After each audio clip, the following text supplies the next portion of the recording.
Today, we are going forward towards an inspirational and a motivational story. In fact, Chapter 8, Reach for the Top, is an article. There are two articles, and these are the success stories. Very important to read, very important to know. You never know, you may lead up the same. So let's go for it. Reach for the top. Now this article, the first one is about Santosh Yadav. You will know so much about her in spite of all the challenges, how she overcame all of them and made her success story. So let's go for it.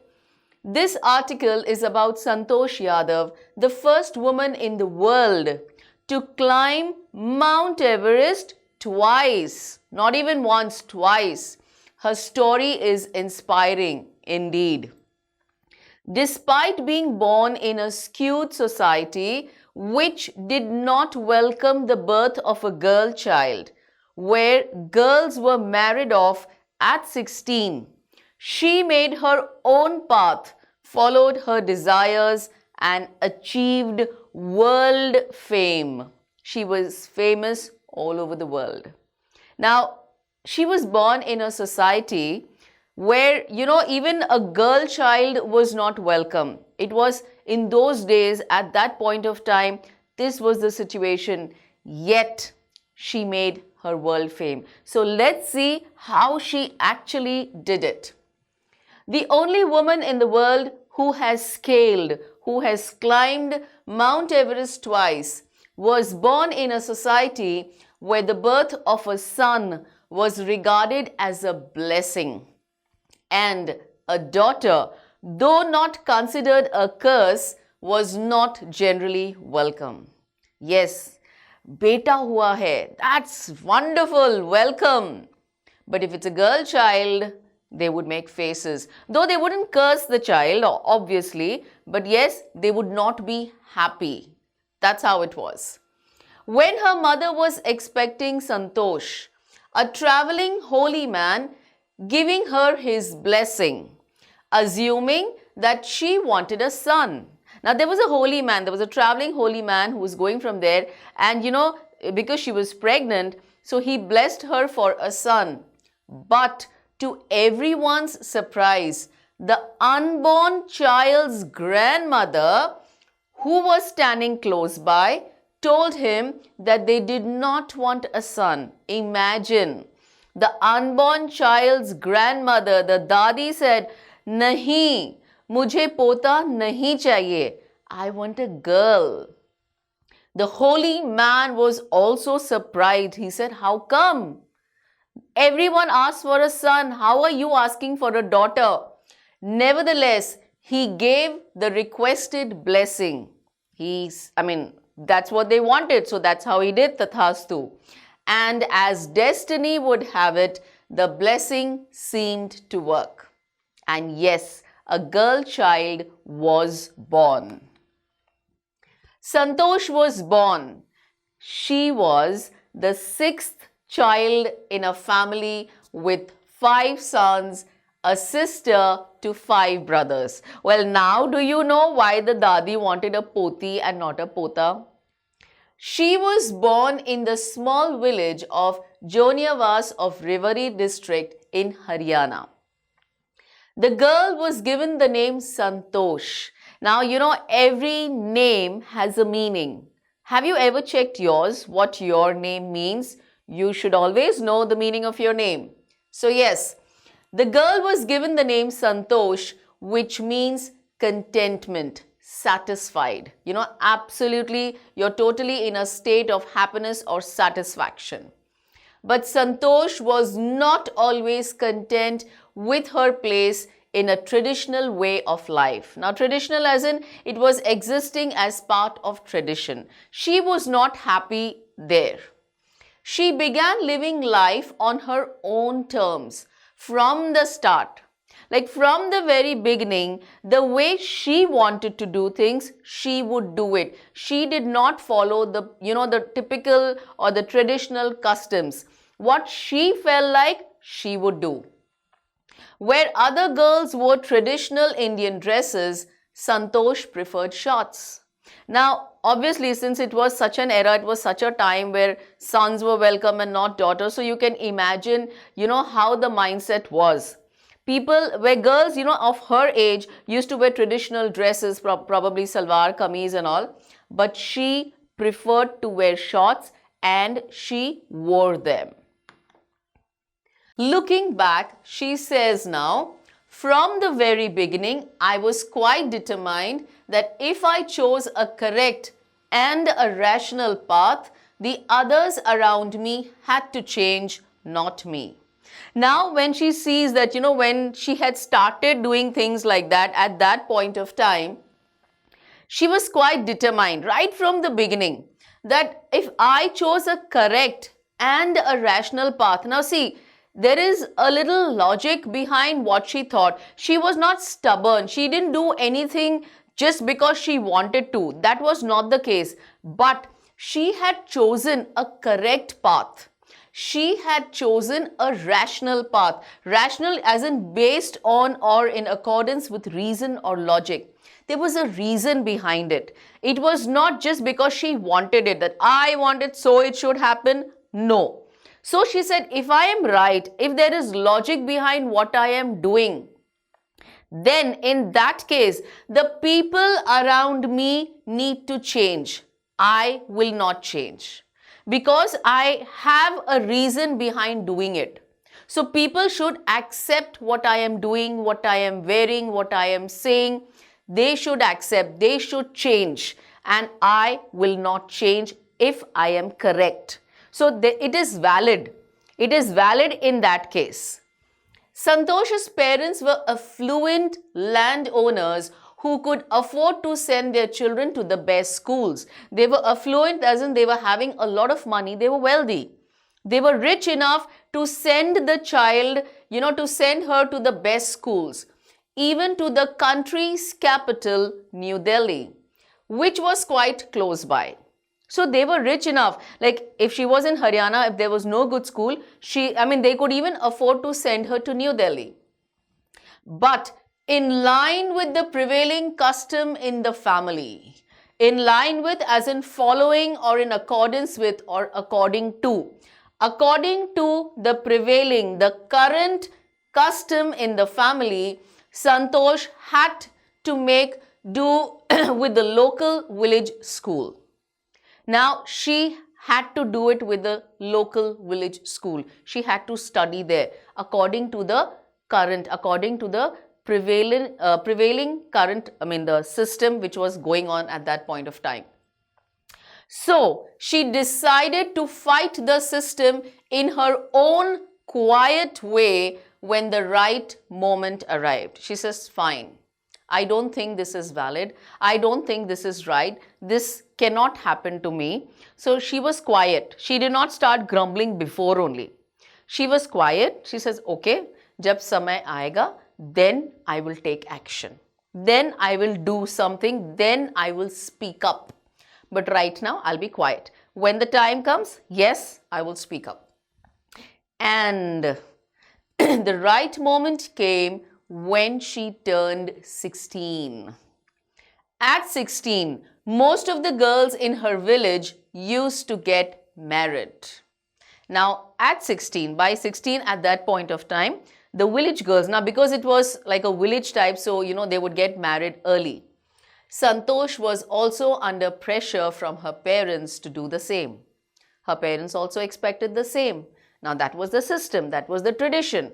So they said, okay, everyone gets married, so it's time for you also to get married now. A marriage as early as that was the last thing on her mind. Last thing means it was the least important. So if you look at the priority list, it was the last thing on her list. She did not want it at all. She didn't even give it importance. Just so early and get married. Her mindset, her thought process was different. She threatened her parents that she would never marry if she did not get a proper education. Now this is a valid point.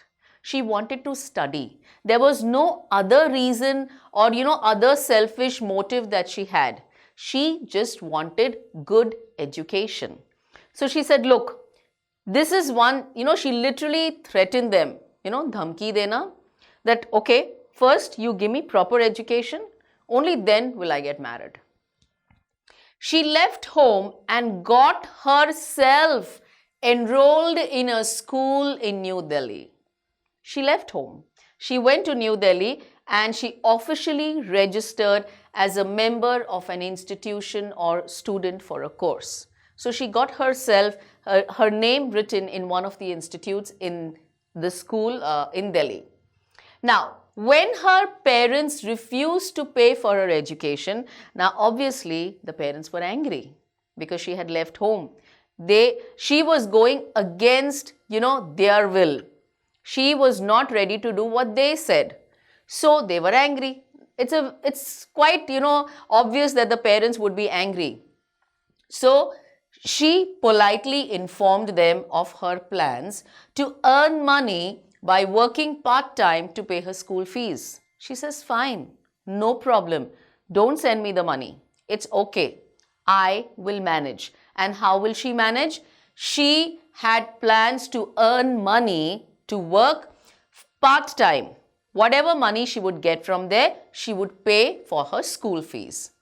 Her parents then agreed to pay for her education. Now the parents felt, okay, they can afford it, and if she's going to work, that's another double tension for them. So they said, okay, you relax, you study, we are sending you the money, we are paying your fees, so don't worry. Wishing always to study a bit more, and with her father slowly getting used to her urge for more education, Santosh passed the high school examinations and went to Jaipur. Now, the father started slowly realizing that she wants to really study hard. And she always wanted to study a bit more.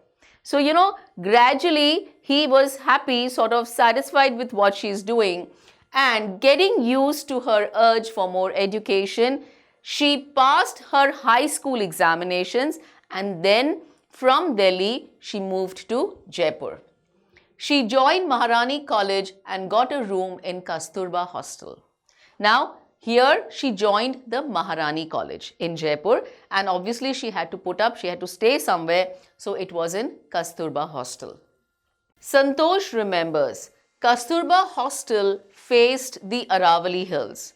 I used to watch villagers from my room going up the hill and suddenly vanishing after a while. They would just disappear. She would see them going and then suddenly they would just disappear. Where, how, what? She would see them climbing those hills. One day I decided to check it out myself. She was curious.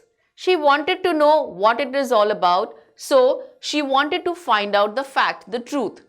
I found nobody except a few mountaineers. Mountaineers, people who climb mountains. I asked if I could join them. She says, oh, please, can I join you? To my pleasant surprise, they answered in the affirmative. They said yes. They said, yes, you're welcome, and motivated me to take to climbing.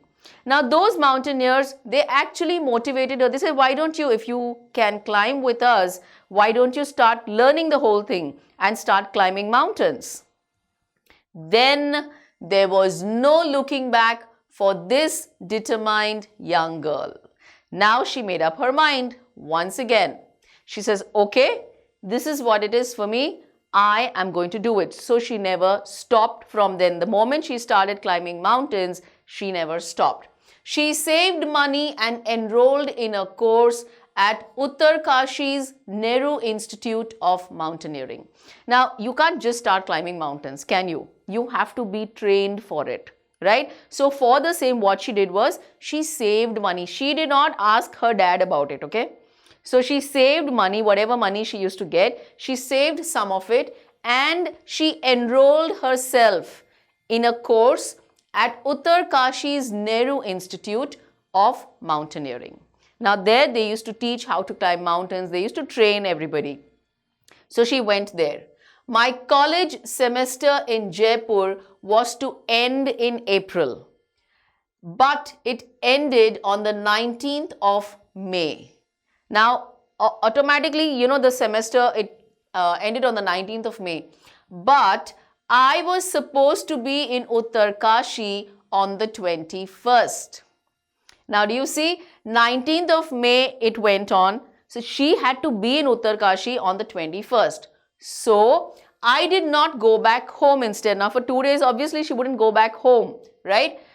I headed straight for the training. She actually directly went for training. Now, obviously, 19th, the parents know that she's supposed to come back. The semester is getting over. But now she had to stay back. So now she had to tell her parents. I had to write a letter of apology to my father, without whose permission I had got myself enrolled at Uttarkashi. See, that love and respect is always there for the parents. She was doing what she wanted, right? But at the same time, she knew she was answerable. If the father and the mother ask something, she is supposed to answer. So yes, she herself wrote a letter of apology. She's asked her dad to forgive her.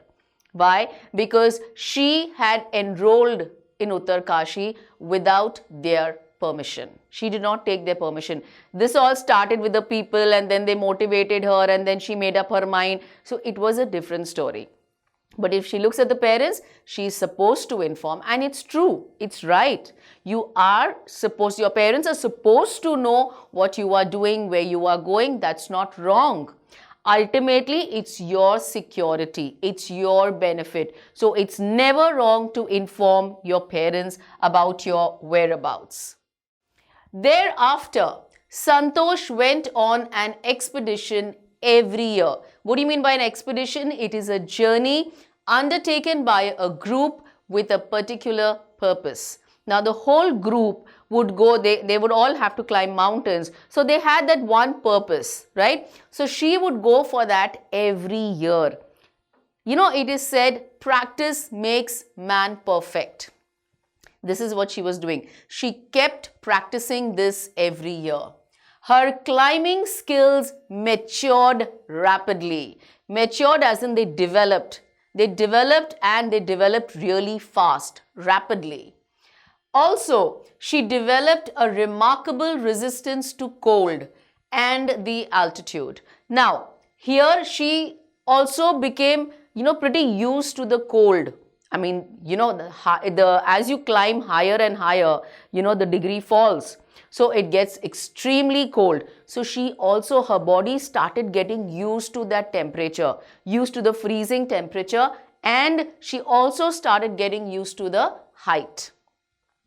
Equipped with an iron will, I love this line, equipped with an iron will, physical endurance, and an amazing mental toughness, she proved herself repeatedly. It's really beautiful. See the way the words have been placed. Equipped with an iron will. Her will was as strong as iron, right? She had that in her. Her will was very strong. Physical endurance, as in the capacity of something to last or withstand wear and tear. Her body could take it physically, going up all the way, and an amazing mental toughness. She was strong mentally. She wouldn't get, oh, I'm feeling cold, and, she was very, very strong, even mentally. She proved herself with all these qualities. Yes, she proved herself repeatedly. Now, when you actually want to do things, when you actually want to achieve things, you have to have this all.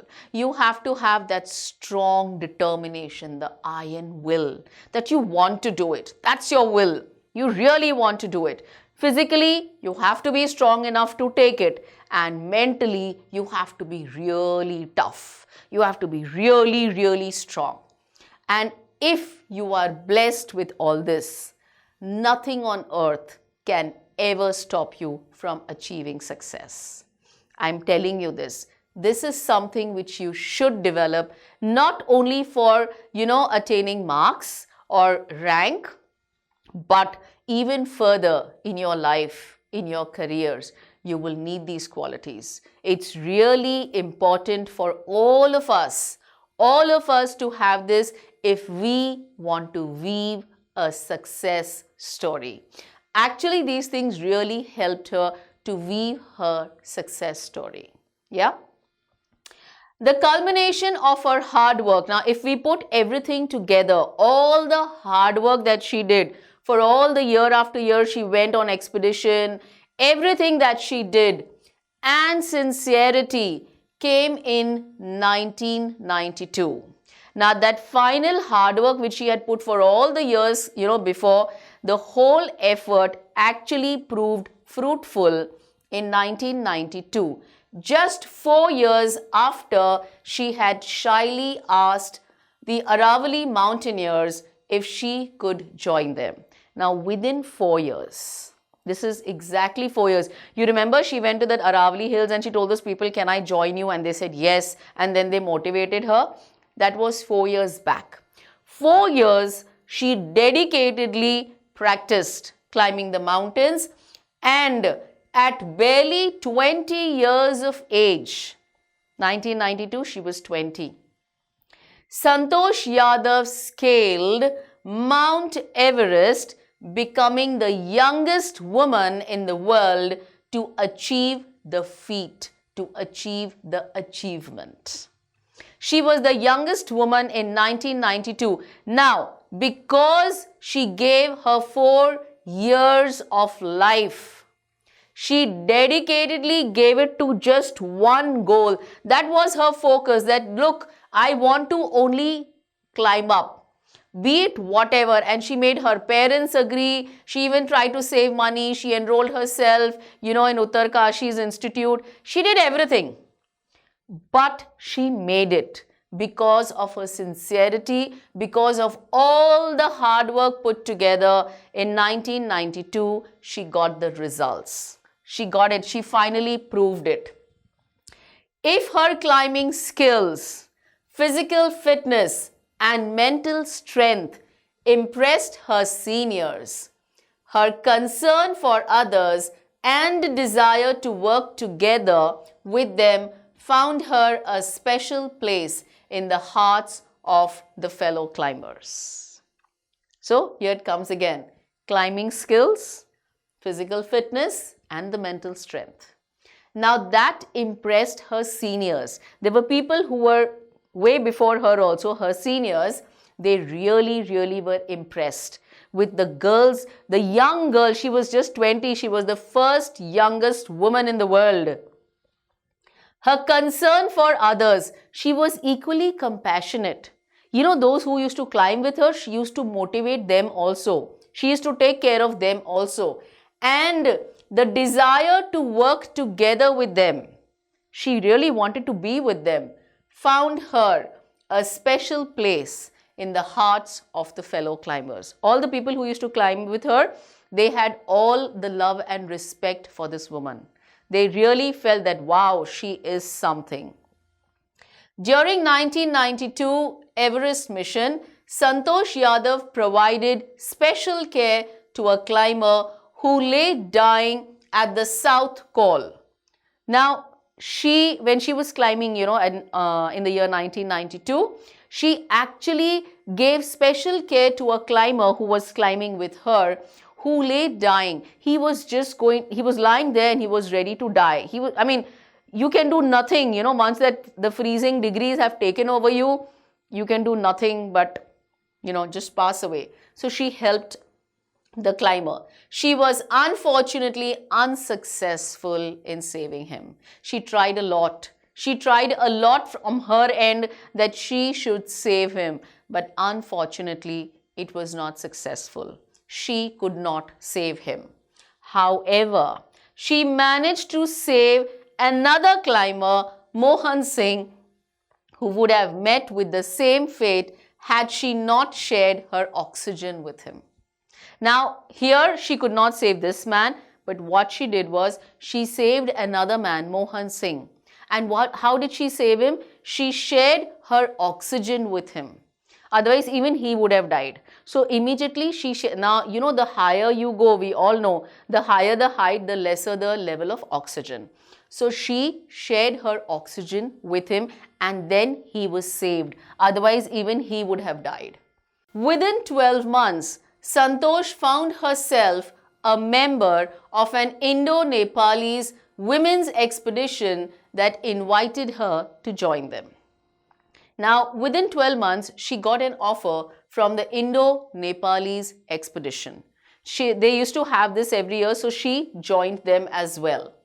She then climbed the Everest the second time, thus setting a record as the only woman to have scaled the Everest twice and securing for herself and India a unique place in the annals of mountaineering. That means in the historical records. She made a place not only for herself but for her country as well. She was the only woman who had climbed Mount Everest twice, right? So she secured a very special place in the historical records because she was the only woman and she had climbed it twice and she had made a unique place. In recognition of her achievements, the Indian government bestowed upon her one of the nation's top honors, the Padma Shri. Now, because she had achieved such a big achievement, a very rare, a very unique achievement, the Indian government bestowed, as in they presented an honor or an award. And which was that? That was the Padma Shri. She got the 4th highest civilian award in the Republic of India. That is one of the highest awards, right? The top honors, the highest awards. And she deserved it. It was definitely deserving. Describing her feelings when she was literally on top of the world, there she is. She was literally on top of the world. Santosh has said, it took some time for the enormity of the moment to sink in. It took me some time, for that great moment to be understood that yes, I have made it. I am right there on top of the world. That feeling had to sink in, that she wanted to feel that. It took her some time to actually realize that I made it to the top successfully. Then I unfurled the Indian tricolor and held it aloft on the roof of the world. Held it aloft as in she held it up high. You can see it, She unfurled the flag and she was way happy. The feeling is indescribable, obviously. I mean, that feeling, it must be so overwhelming. Because at that point of time, guys, you have made it. It's the most rare thing that can happen. And she did it successfully. So she felt really, really good about it. The Indian flag was flying on top of the world. It was because of her dedication, because of her sincerity, and obviously her hard work. She practiced and practiced. We make goals, but really do we work for them? It was truly a spiritual moment. I felt proud as an Indian. She was so happy. Also a fervent environmentalist, Santosh collected and brought down 500 kilograms of garbage from the Himalayas. Now, apart from being a mountaineer, she was also an environmentalist. She wanted to make sure that the environment is really healthy. A fervent as in having strong and sincere feelings. She wanted to make sure that the whole environment is really healthy. And for the same, when she came down, now coming down is an easier task than climbing. Yeah, we all know that. When she came down, Just imagine, she came down with 500 kilograms of garbage from the Himalayas. She collected all what she could see and she came down with it so that the Himalayas are neat and clean. They're really nice. Don't you feel motivated by the story? Don't you feel inspired? Of course, I am not asking you to be a mountaineer. That's not what it is. It's the message that comes to you that whatever you want to achieve, you can achieve. If there is a will, a strong will, there is a way. You have to find that way. You have to practice. You have to move dedicatedly towards it. Only then will you reach for the top. So that's the end of part 1, and soon you shall watch part 2. So keep watching and keep learning. We got to know about the success story of Santosh Yadav in part 1. Well, definitely inspiring, definitely motivating. Let's go for another success story of Maria Sharapova. Very equally inspiring and equally motivating. So let's go for it. Maria Sharapova, a Russian girl, reached the summit of women's tennis when she was barely 18. Now, if you notice, these are those, those personalities who have achieved success at a very quick age. Barely 18. Now, she was 18 and Santosh Yadav was 20. So, at a very young age, they have achieved success. Why? They did not waste time. They gave a lot of their time. Now, this is the age where, people just chill with their friends, or they are on, unnecessary chat, just playing games, or probably just surfing, wasting their time. Yes, these people did not do that. They worked for their goal, and that's the reason they have achieved success at such an early age. So yes, this Russian girl, she reached the summit, the peak of women's tennis when she was barely 18. Maria Sharapova's story of success as she became the top-seeded women tennis player in the world motivates us. She overcame all the hurdles, all her challenges, and bore humiliation. There were times when she had to face insults, embarrassments, in order to achieve her dream. She was ready to face anything and everything to make her dream come true. Maria's hunger for success and her competitive spirit kept her going. Her hunger for success. She was way hungry. What happens when you're way hungry? You just eat whatever comes your way. You're fine with anything. You're famished. You're extremely hungry. So whatever comes in front of you, till your mom serves you your lunch or your dinner, you eat whatever comes. There are biscuits, there are dry snacks. You just go on gobbling, don't you? She had that hunger for success. So because of that hunger, whatever challenges came her way, she overcame them. She dealt with them. And of course, her competitive spirit. Now, these are the two things that no matter what, I will do it. Her spirit was really high. And this is what actually kept her going. There is something disarming about Maria Sharapova, something charming, something at odds with her ready smile and glamorous attire. That is, at odds as in conflict. With her ready smile, she was ever smiling, yeah? And glamorous attire, that means very attractive or a beautiful attire. That's your dress, clothes. And that something in her lifted her on Monday, 22nd August 2005 to the world #1 position in women's tennis. So she was barely 18, right, when she secured the world #1 position in women's tennis. It was not just the state, not just the country, it was the world. the world's first position, yeah, in women's tennis player. All this happened in almost no time.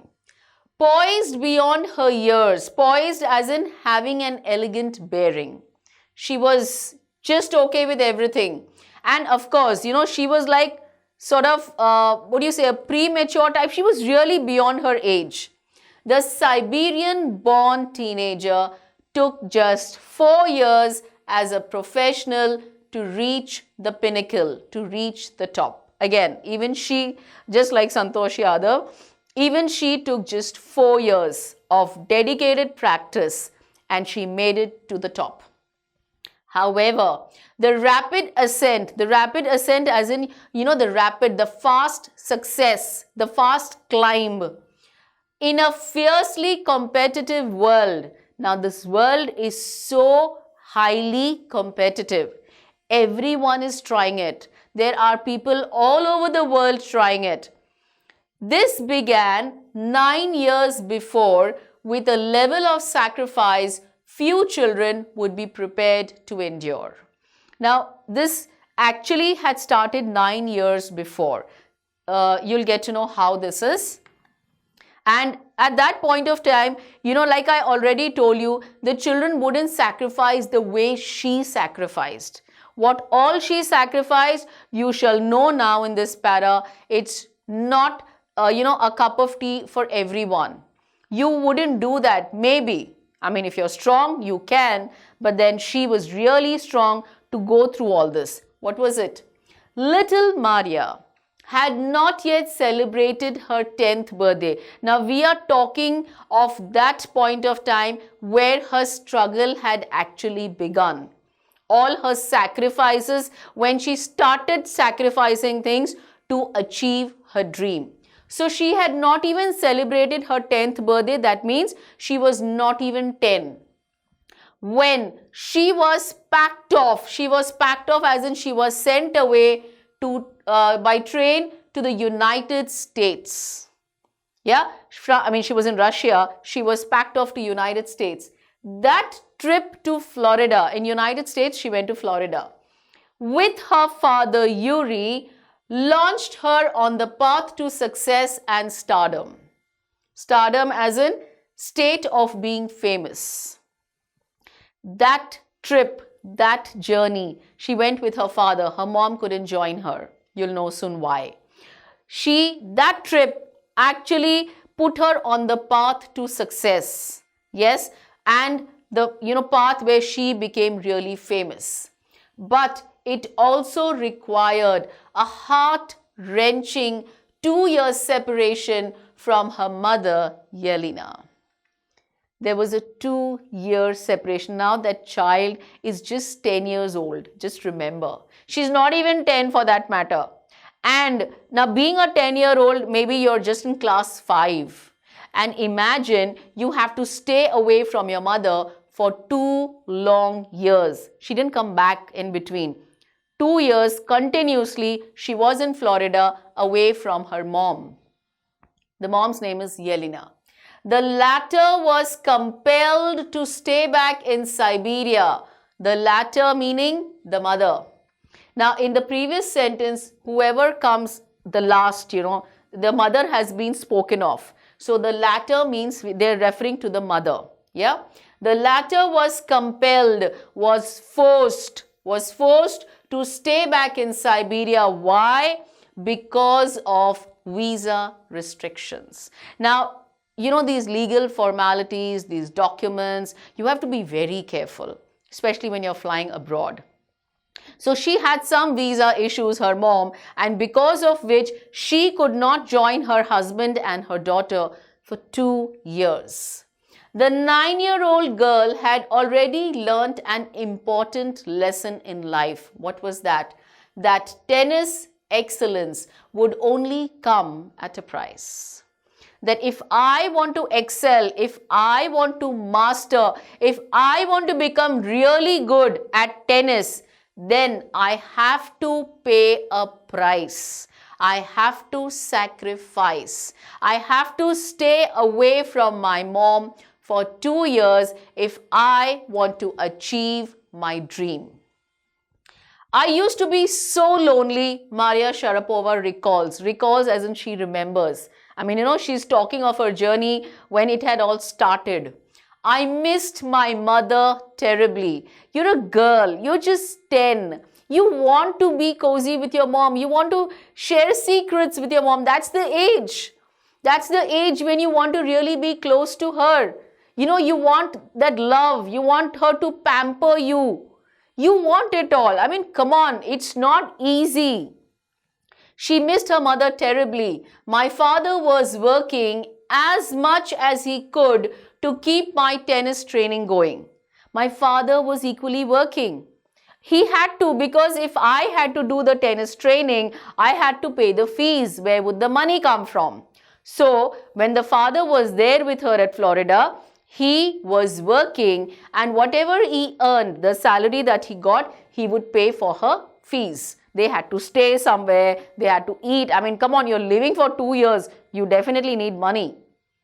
So, he couldn't see me either. Now, even he was working, so he could not come to meet me. Yeah, so just imagine, basically, she was staying without both the father and the mother. Because I was so young, I used to go to bed at 8 p.m. Now, she was young, and there, it's very disciplined. By 8, you have to go to bed, means you have to go to bed. And it's good. It's very good. It's something that everyone should follow for the young people. The other tennis pupils would come in at 11 p.m. Now, others would practice and they would come at 11 in the night. They would wake me up and they would order me to tidy up the room and clean it. They literally, this is what, the humiliation, she went through a lot. Now, because she was young, she couldn't speak up. They were all elder to her. They would literally wake her up. She had gone to sleep at 8 o'clock. Now, you can imagine she was in deep sleep. She was in slumber. And suddenly, at 11 o'clock, someone wakes you up and tells you, oh, please get up and clean the room. And you cannot utter a word. You cannot refuse. You have to do it. And she did it. That is where she was very strong and she knew she had no choice. Instead of letting that depress me, this thing did not depress her, that she had to clean the room.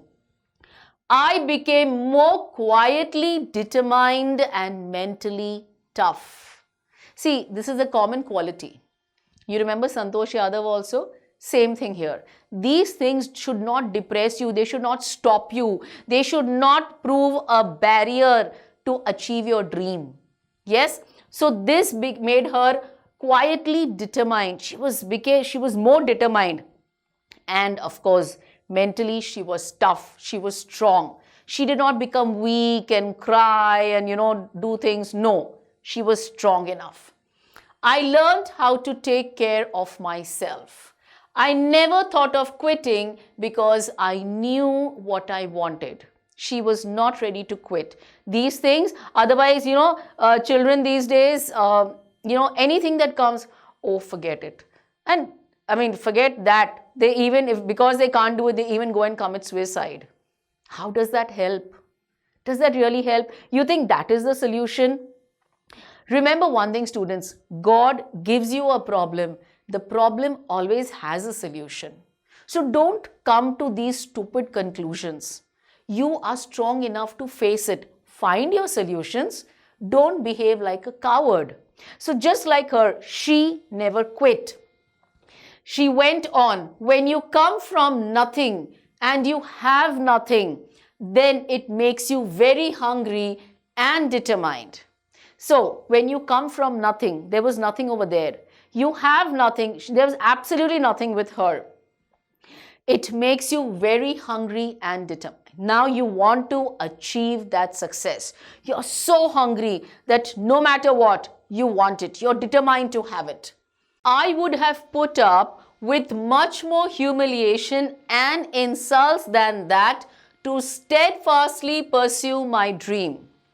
Says when you have nothing, when you're coming from nothing, I could have taken much more insults, much more humiliations, much more embarrassments. I wouldn't mind, because that would help me to actually unwavering or resolutely pursue my dream. I would have just gone smoothly to my dream. I wanted it no matter what, because I didn't have anything. That was what I wanted. That toughness runs through Maria even today. Even today, she is equally tough. It was the key to her bagging the women's singles crown at Wimbledon in 2004. Now, that was the key, the toughness, the mental and the physical toughness that actually helped her in bagging, as in succeeding in securing something. And what did she secure? What did she get? She got the women's singles crown at Wimbledon in 2004. And to her meteoric rise, meteoric as in the sudden or the fast rise to the world #1 spot the following year. The very next year, she became the world's #1 women tennis player. This is what actually helped her go. This is what pushed her. This is what motivated her, that I have to do it no matter what. While her journey from the frozen plains of Siberia to the summit of women's tennis has touched the hearts of tennis fans, for the youngster herself, there appears to be no room for sentiment. Now, her journey right from the frozen plains of Siberia in Russia to the summit, to the peak of the women's tennis, that whole journey has touched many of her tennis fans. So many have started loving her, admiring her. They have all the respect for her, for all that she has done and how she has done. Those who know her success story, just like we know it now. You know, when they achieve their crowns and their medals, we feel happy. But do we ever peep back how they actually made it there? It's not easy. It's not a simple thing at all. They do a lot to get there. So after knowing this, obviously we are going to value, her success much more. So for the youngster herself, there appears to be no room for sentiment. There's no, she is so tough that she cannot fall into those sentiments. The straight looks and the answers she gives when asked about her ambition make it amply clear that she considers the sacrifices were worth it. Now, because she had no room for emotions, all these emotions did not touch her. So whenever she is interviewed, whenever she is asked, she looks directly. She is very clear about it. When she gives that, about her ambition, when she is talking, it makes it very amply clear, absolutely clear, that whatever sacrifices she made to achieve this were worth it. Why? Because they turned into success. They brought her to where she wanted to be. They made her dream come true. So she's like, fine, for all the sacrifices I made, it's really worth it. Good, I made it. I got my returns today. I am very, very competitive. I work hard at what I do. It's my job. This is her mantra for success. We all need to have a mantra for success. What was her mantra? I am very, very competitive. I love competition, and of course, I love to even win it. I work hard at what I do. Very important. Whatever she does, be it whatever, she works hard. Why? She says, that's my job. It's my job, and so I do it. This is her mantra for success. This is the key to her success. Though Maria Sharapova speaks with a pronounced American accent, she proudly parades her Russian nationality. Now remember, she was from Russia, so she is a Russian. She was the Russian girl, right? Now, she was there in Florida for so much of her time. For years together, she was in States. So she got that American accent. They have a different accent, right? So though she was having that accent, but yet from her heart, she was a Russian. Clearing all doubts, she says, I'm Russian. It's true that the US is a big part of my life because she was there for all the practice. But I have Russian citizenship. I am basically born in Russia. My blood is totally Russian.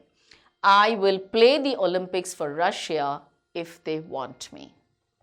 If they want me to play the Olympics, yes, I am all in for it. I am all set. I am ready to go for it.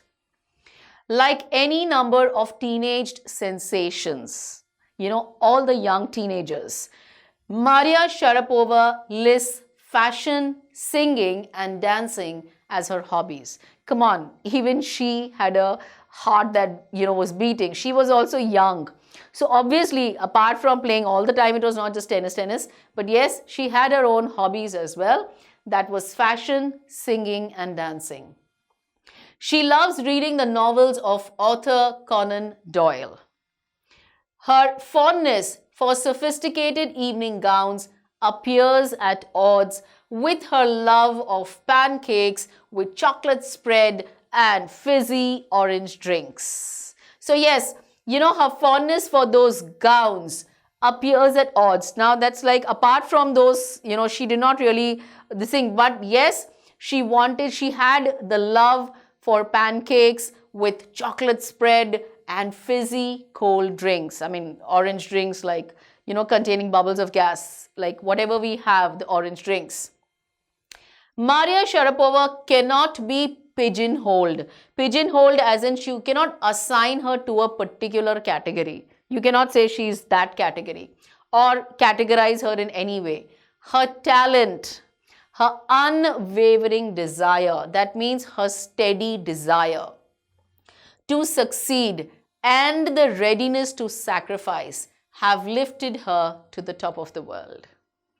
Just like we read for Santosh Yadav, likewise, here it is her talent, she was skilled, unwavering desire, that desire always, it's a steady desire, always there to succeed. She always wanted to succeed. Remember, she has a competitive spirit.